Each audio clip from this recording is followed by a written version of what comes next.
Herzlich willkommen heute bei unserem Format Naturmedizin. Wir haben heute das Thema, was uns alle doch einige Zeit bewegt hat, nämlich Atemschutz. Der wurde uns natürlich von außen gebracht durch Atemschutzmasken, aber auch ein ganz interessanter Punkt ist, wie kann ich mich denn von innen schützen? Also Atemschutz von innen, gibt's das denn auch? Und um diese Frage zu klären, habe ich einen Gast heute bei mir, Guido Birther, und er ist Gründer von der Firma Energy und wir sind ganz gespannt auf seine Antwort. Hallo Guido. Hallo, Dankeschön. Ja, Atemschutz von innen. Genau. Ja, wir sprachen eben im Vorgespräch halt über Atemschutzsituationen, die man heute hat mit den Masken und so weiter und so weiter. Und da sind ja die Situationen werden ja diskutiert, logischerweise. Ja. So, und dann fragt man sich, ja, atmet man jetzt CO2 ein, wenn man vorher CO2 ausatmet, weil man ja irgendwo gegen eine Barrikade atmet und. Also um das Ganze etwas abzukürzen, wenn man das Immunsystem stabil hat, dann ist es auch nicht so schwierig, mit dieser Atemmaskensituation umzugehen. Aber wenn der Körper halt energetisch schwach ist, ein schwaches Immunsystem hat, ist das doch aus unserer Sicht und aus Sicht der Experten, die uns seit 20 Jahren im Bereich Atmung und so weiter begleiten, ist das doch ein kritisches Thema. So, und einer der Experten kam auf uns zu und sagte, Mensch, ihr habt doch den perfekten Atemschutz von innen. Und das ist das Thema, was wir dann im Prinzip jetzt heute besprechen wollen. Denn Energy ist eine Technologie, die einfach hilft, dass aus der Atemluft, die man aufnimmt, mehr Energie im Körper verbleiben kann. Mhm. Okay. Ja. Und was hat es dann für einen Einfluss auf, beziehungsweise der Atemschutz, den wir jetzt von außen bekommen, dadurch, dass ich ja nicht an die Luft rankomme oder an diese Atmosphäre, was fehlt mir denn dadurch? Könntest du dazu was sagen, durch den Schutz? Ja, also Schutz in Anführungsstrichen, aber den Mundschutz, was verhindert der wirklich? Was benötigen wir? Die Thematik der Atmung ist uns Menschen eigentlich allen gar nicht bewusst. Das sind also mehrere Aspekte, die damit beeinflusst werden. Erstmal atmet man durch etwas, was nicht frei atmen kann. Da passiert jede Menge im Körper, dass man da irgendwo gegen ein Handicap einatmet, aber auch beim Ausatmen. Also ich möchte da nicht zu tief in die einzelnen Thematiken eingehen. Fakt ist, es ist nicht gesund. Unterm Strich weder für die geistige Gesundheit, für die körperliche, das lassen wir einfach mal so im Raum stehen, da sollen die Experten sich zu äußern. Unsere Experten bei Energy sagen ganz klar, ist das ein Riesenproblem. So, aber ich will jetzt mal zu Energy kommen, denn was Energy ist eine Methodik, die die Atemluft einfach verwertbarer macht, den Wirkungsgrad der Atemluft erhöht. Denn wir haben mehr als genug Sauerstoff in der Luft, nur wir atmen 75% der Energie oder des Sauerstoffs atmen wir unverwertet wieder aus. Das heißt, nicht jeder Körper ist in der Lage, die Atemluft, die er aufnimmt, in dem Maß auch zu verwerten, wie vielleicht derjenige, der sich darauf schon in Form vorbereitet hat, zum Beispiel mit Energy. Energy ist also eine Methodik, die hilft, den Sauerstoff oder im Prinzip die gesamte Atematmosphäre besser in Energie umzuwandeln. Hat der Körper mehr Energie, kann er sich auch besser vor Problemen schützen. Beispielsweise dieses selbst auferlegte Problem im wahrsten Sinne des Wortes im Rahmen der Atemmaske. Also im Prinzip ist das so ein komplexes Thema. Ich würde einfach mal einladen, sich mehr mit der Atmung auseinanderzusetzen. Was atmet man denn überhaupt? Luft, das ist zu wenig. Das ist eigentlich respektlos der Luft oder der Atematmosphäre gegenüber.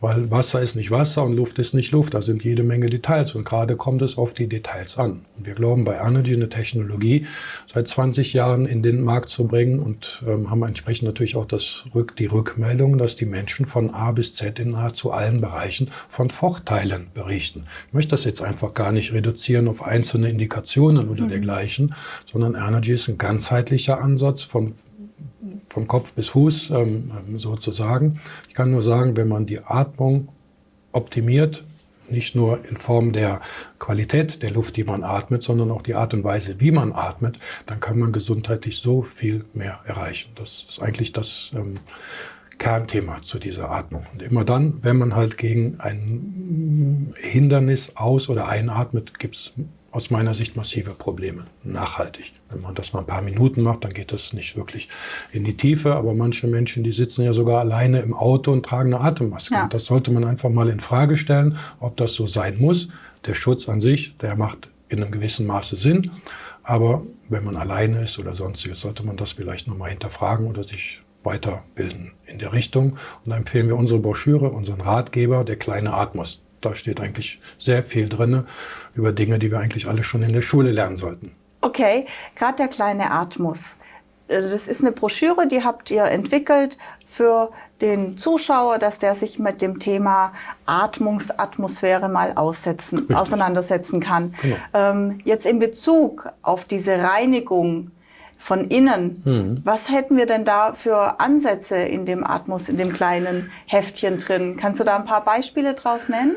Ja, zunächst einmal wird da die Bedeutung des Wassers auch mal in den Vordergrund gestellt, denn wir sprechen alle immer nur Sauerstoff, Sauerstoff, Sauerstoff. Aber das ist nicht Atmosphäre. Wir atmen auch Wasser ein, weil der Sauerstoff muss mit dem Wasserdampf, also mit der relativen Luftfeuchtigkeit, in Kombination arbeiten. Das geht nicht alleine, weder nur Sauerstoff, weder nur Wasser. Das heißt, das ist im Prinzip eine Familie, die da zusammengehört, aber die durch allerlei Umweltbedingungen, elektromagnetische Belastungen, die wir heute in einem Riesenmaße haben und so weiter, ist die Balance, ich sag mal, der Rezeptur Atemluft, Atmosphäre aus der Balance gebracht.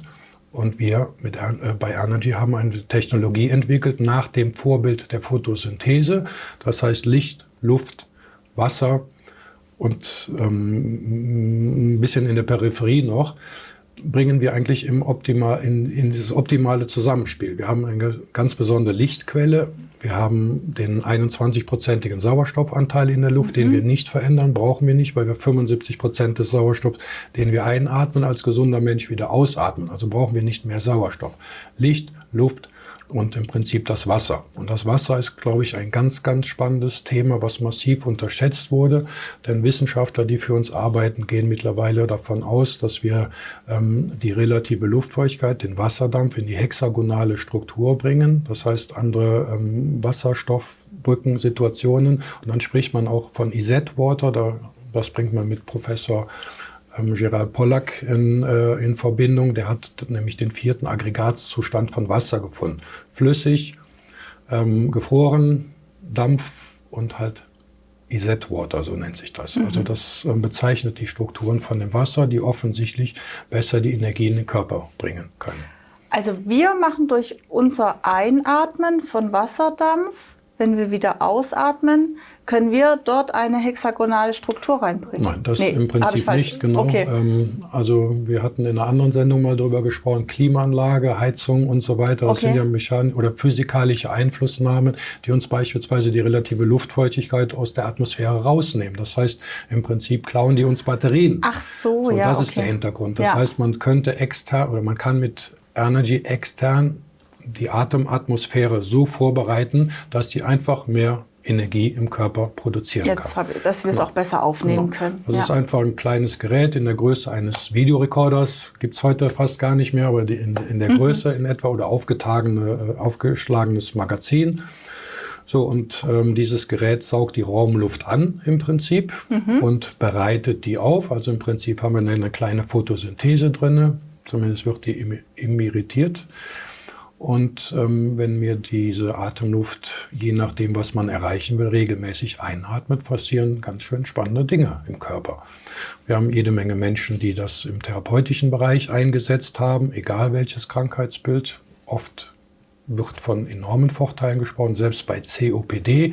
Das ist eine chronisch obstruktive Lungenerkrankung, wo 8 bis 10 Millionen Menschen allein in der Bundesrepublik von betroffen sind, die partizipieren massiv von Anergy, obwohl es halt nur Luft ist, aber Luft halt mit einem gewissen Effekt drin. Man kann das vielleicht vergleichen, dass normale Luft wie Benzin ist, wie Normalbenzin ist, und wenn dieses Normalbenzin durch Anergy aufgewertet wird, ist es wie Superbenzin. Also das ist relativ schwierig, das nachzuvollziehen oder plausibel rüberzubringen, weil wir Menschen einfach viel zu wenig wissen von der Luft. Okay, wie so eine Veredelung. Im Prinzip, ja. Genau. Wir erhöhen den Wirkungsgrad. Ich meine, wir sind hier im süddeutschen Raum. Das ist ein Bereich, wo sehr viel mit Automobil zu tun ist. So ein Vergaser verbraucht Benzin.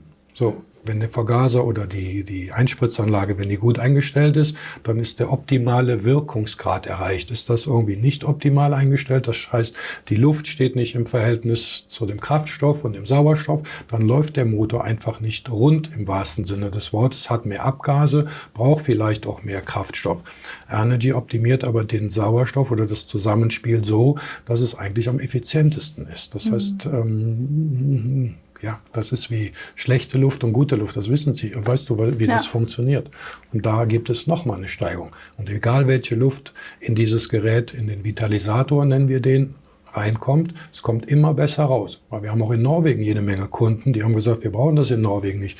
Wir haben eine wunderschöne Flora hier, jede Menge Wasser, jede Menge Photosynthese, aber siehe da, die haben auch Diabetiker, die haben auch COPDler, Migräne, alles Mögliche. Und wenn die Anergy atmen, berichten die dann auf einmal auch von positiven Erfolgen. Okay, wir haben also einfach eine flächendeckendere, verbesserte Nutzung von der Qualität der Atmosphäre, von dem Sauerstoff an sich, was wiederum dann Folgen hat. Positive in dem Fall. Angenommen, ich hätte jetzt aufgrund dieser Corona-Maßnahmen doch sehr stark das Gefühl, dass ich, dadurch, dass ich mich an den Atemschutzregeln gehalten habe, dass das einfach auch Kopfweh oder Müdigkeit, Antriebslosigkeit, das können ja alles Folgen sein. Hast du da jetzt schon Erfahrungswerte von Menschen, die den Anergy einsetzen, um sich zu regenerieren nach dieser Atemschutzmisere? Ja, also die Menschen, die sich seit Jahren mit Anergy auseinandersetzen, die haben natürlich ein ganz anderes Bewusstsein. Das ist ja das, was wir anregen wollen oder erreichen wollen, dass die Menschen sich überhaupt mit der Luft auseinandersetzen. Und natürlich kriegen wir die ganzen Rückmeldungen. Ich sagte es eben schon, die sagten, jetzt habt ihr ja den Durchbruch mehr oder weniger. Jetzt verstehen die Menschen endlich, wie wichtig das ist, frei zu atmen, gut zu atmen und das Richtige zu atmen.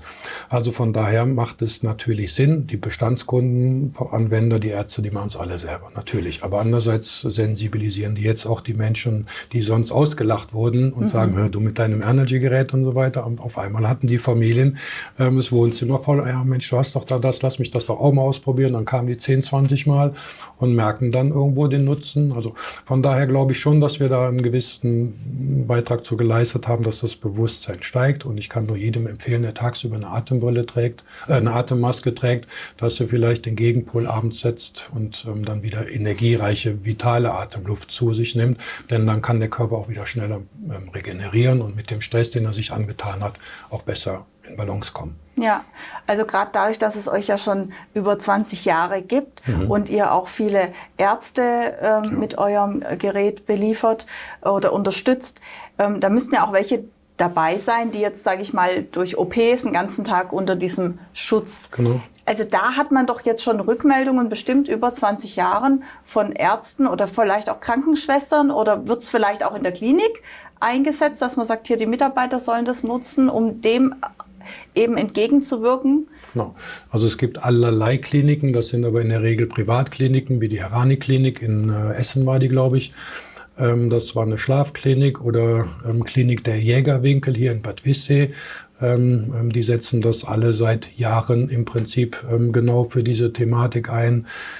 Ärzte kommen oft in die Praxis montags morgens und sagen, wunderbar, ich freue mich dann, dass ich wieder vitalisieren kann, unterm Strich. Also wir wollen da gar keine Ausnahme machen, wir wollen das auch nicht zu sehr konzentrieren, weil es geht um Luft, um Luft. Was ist das Erste, was du im Prinzip gemacht hast, als du auf die Erde kamst? Geatmet. Was ist das Letzte? Atmen. Und das müssen wir uns einfach viel mehr bewusst halten. Und in dieser Luft stecken Reserven drin. Wir haben bei Anergy schon einiges rausgeholt. Wir wissen auch nicht, vielleicht geht da noch ein bisschen mehr oder sowas. Aber never change a winning thing letztendlich. Und wir haben zigtausend Maschinen in den Markt gebracht. Die laufen auch heute noch, nach 15 oder 20 Jahren. Da sind die Leute natürlich auch happy. Wir kriegen einfach so viele Rückmeldungen, dass ich das schon gar nicht kanalisieren kann irgendwie. Aber dass ein paar tausend Ärzte weltweit es einsetzen, Unternehmer, Sportler, Formel-1-Fahrer, Bundesligaspieler, das muss ja einen Grund haben.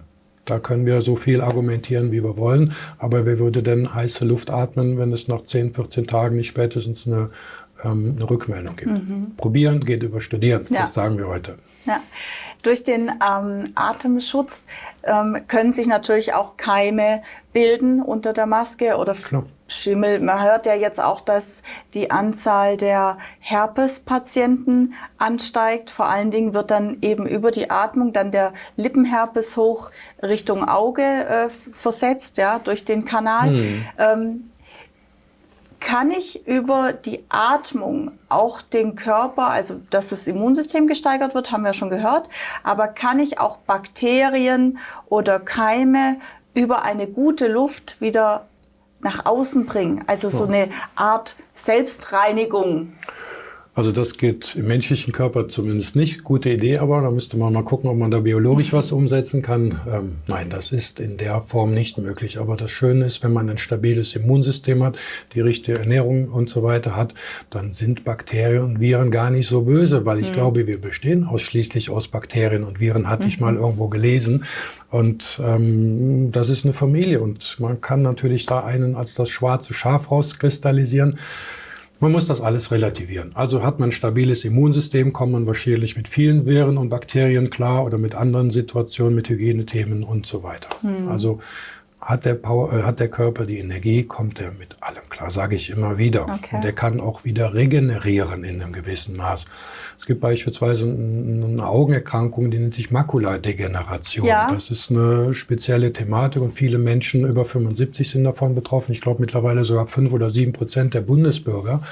Und wenn man sich ein bisschen mit Atemluft auseinandersetzt, dann weiß man, Herz ist das stärkste Sauerstoffverbraucher, dann kommt das Hirn, dann kommen auch schon die Augen. Warum die Augen? Weil die ständig mit der Feuchtigkeit in Konflikt sind irgendwo. Das bedeutet, da werden massiv freie Radikale produziert letztendlich. Und es ist ganz wichtig, dass man einen antioxidativen Schutz hat bei den Augen. Und dadurch, dass wir da hunderte Meter Kapillare mehr oder weniger drin haben und die Fließfähigkeit durch die verbesserte Energie, durch die bessere Atemluft optimiert wird, können auf einmal die Augen besser durchblutet werden. Okay. So, und das ist auch ein Phänomen, wo wir dann nach ein paar Jahren erst darauf hingewiesen wurde, weil allerlei Menschen auf uns zukamen. Kann das sein, dass meine Augen irgendwo besser werden? Ja, das kann sein. Weil wenn die regenerieren oder wenn die besser durchblutet werden und mit vitaleren Stoffen, dann kann auch Müll entsorgt werden. Denn kaum einer weiß, dass wir rund 70% über die Atmung entgiften. Und damit bringe ich es eigentlich auf den Punkt, was du eben gefragt hast. Und da gibt es eine Informationsbroschüre, einen Ratgeber, der nennt sich "Was hält uns am Leben?" Da steht das im Prinzip drin. Ich glaube 70% über die Atmung, 20% über die Haut entgiften wir und nur, ich glaube, 3% im Sitzen und bei den Herren dann 7% oder wie auch immer, ist dann die nächste Entgiftung. Das steht also alles in der Broschüre drin und ich kann die nur jedem ans Herz legen. Wie komme ich an die Broschüre? Am einfachsten, wenn Sie die Website lebendigeluft.de besuchen. Das ist so eine Landingpage, da ist beispielsweise auch der kleine Atmos zu finden. Da gibt es allerlei Interviews, die irgendwann gemacht wurden, also als schneller Überblick. Denn wenn man sich wirklich in die Atemthematik reindenken will, dann muss man mindestens so viel Zeit investieren, als ob man sich mit Wein oder Motoröl auskennen möchte. Das machen Menschen mit Leidenschaft, aber ich habe doch wenig Menschen gefunden, die das mit der Atemluft machen. Und kleine Frage noch. Menschen, die aus Leidenschaft sich mit was befassen. Wie kamst du dazu, dich überhaupt mit dem Thema Atmosphäre, Luft zu befassen? Ja, also letztendlich wie die Jungfrau zum Kinde irgendwo. Aber ich hatte durch verschiedene Situationen, ich habe früher Motorsport betrieben und dann lag man auch schon mal auf der Nase und hat die eine oder andere Verletzung, mal das gebraucht, mal das gebraucht. Also kumuliert lag ich 2 Jahre meines Lebens im Krankenhaus ungefähr. Und ich wunderte mich jeden Tag, wo ich da lag, was soll dieser Sauerstoffanschluss an jedem Bett? Und überall, wo man ist, sind nur Sauerstoffanschlüsse. Und natürlich habe ich mich dann mit diesem Thema mal auseinandergesetzt, aber dann auch schon wieder vergessen, weil dann hatte ich auch irgendwas mit Motoren zu tun. Und da ist es so, wenn man das Benzin und die Luftmenge dazu, die Luftmengenschraube, sagt man, die muss man manchmal nur einen kleinen Effet rüberdrehen, links oder hoch oder runter, dann ist das auf einmal ein völlig anderer Motor. Und das ist genau Energy. Wir machen irgendwie eine Kleinigkeit daran und auf einmal funktioniert das besser. Nicht, weil wir mehr Sauerstoff brauchen, nicht, weil wir mehr Benzin brauchen, sondern einfach das, was da ist, das Beste daraus machen. Und das macht Energy. Qualität statt Quantität. Ja, und dann bin ich irgendwann durch Zufall mit Menschen, die auf mich zugekommen sind, verrückterweise zusammengekommen. Die suchten einen Kaufmann und einen Investor und das war dann in meiner Position gefunden. Ja, und seitdem mache ich das. Das war noch eine Bauchentscheidung. Und also du sprichst ja als Unternehmer, der eigentlich auch den Ansatz hat, wirklich den Menschen was Gutes zu tun und hast jetzt nicht den medizinischen Hintergrund, dafür hast du dir den Fachkompetenzen mit ins Boot geholt. Wir sagen immer keep it simple letztendlich. Und man kann den Körper hochkompliziert sehen, aber letztendlich haben wir, ich sag mal, Benzinleitungen und Steuerleitungen. Das sind keine Glasfaserkabel in dem Sinn, aber da geht eine Information durch. Licht, Biophoton, Energie, elektrisch und so weiter. Wir sind elektrische Wesen und dafür brauchen wir Sauerstoff. Und wenn wir den Sauerstoff damit reinpacken, ist das eigentlich wie Tuning oder Leistungssteigerung oder wie man heute sagt, Doping. Aber das ist ein Wort, das mögen wir nicht. Aber wir können zusätzlich sagen, wir haben von der NADA, das ist die Nationale Anti-Doping-Agentur, haben wir eine Unbedenklichkeitsbescheinigung. Weil wir haben jede Menge Top-Sportler.